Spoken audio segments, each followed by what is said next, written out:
What's up, Paradoxers? Here we are with Chapter 2.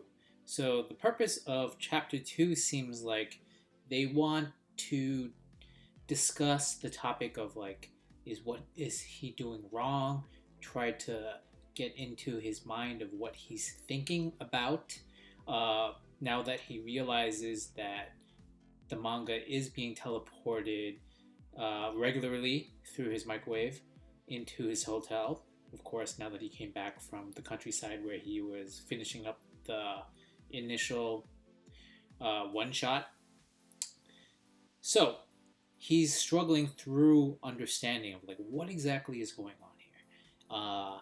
He thought that he hallucinated the initial reading of the Shonen Jump through the microwave, but apparently now he sees that this is definitely plagiarism.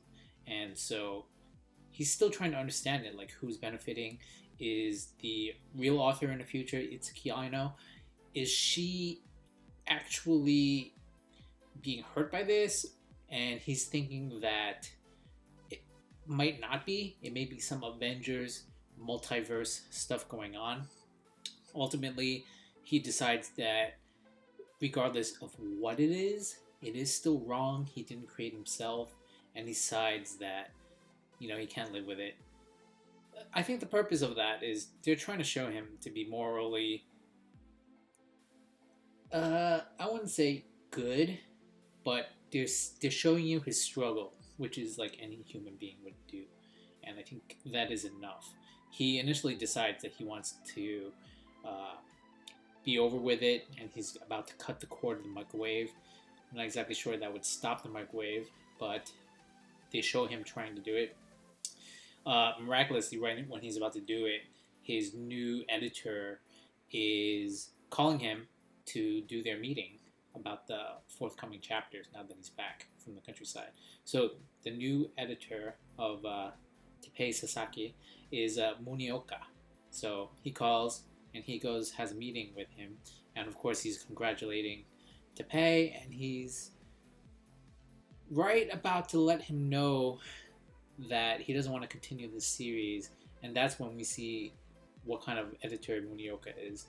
He is extremely emotional about it. He believes that the beauty in manga and that the characters are alive and that he should continue it. The storyline is important to him. He was moved by his chapters, and he lets Teppei know that it's not just him. It's a lot of people. Look at all these fan letters that he received from Jump office, and he's trying to let him know that it's important to a lot of people. It's important to him. These characters are alive. You owe it to everyone to finish the series and not just stop it, no matter what you say. And so, of course, Munioka doesn't know that he's plagiarizing from the future, and it's left Teppei with further decisions to make. He understands the complexity of the situation, and that now he goes back home and he decides to actually just read through the Shonen Jump that Itsuki Aino wrote from the future, and it's fabulous. He's completely moved by it, and by the end of it, he still doesn't understand the forces that are happening. Like, what is making it time travel? Is she really being affected? All he knows is that he unintentionally published it, and now that it's out there, he feels as though he needs to finish it because people are relying on him. The characters are alive, and he must see this through. And so he does that. He plagiarizes more by reading it and then turning into storyboards. Completely knocks over Munioka with the manuscript, and I guess he's living with it now until we reach that final chapters, where of course Itsuki Aino shows up herself, and she says, "It's nice to meet you," and he's like, alright, so that's the chapter for this week.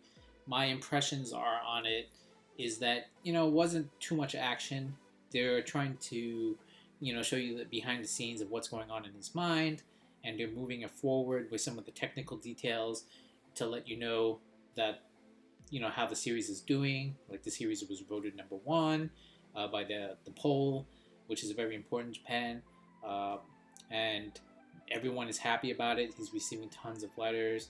They're trying to build the circumstances of what the stakes are before the real Arthur from the future or alternate timeline comes into the picture. So what I'm looking forward to next week will be, of course, the confrontation. Like, what does she know? What is she seeing from her side? I mean, it's clearly plagiarism because we understand the whole story, but from their standpoint, he's the one who actually finished the comic.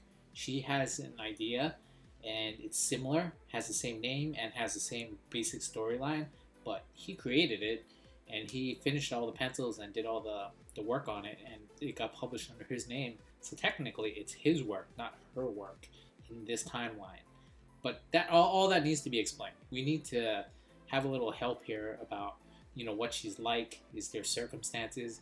I mean, depending on how they take it in the future, you can think of it as maybe perhaps she is unable to do the work in her timeline, so this story may be actually centered around her.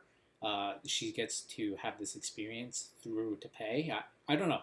I mean, it could be resolved in different ways, but I'm curious to see what she's like.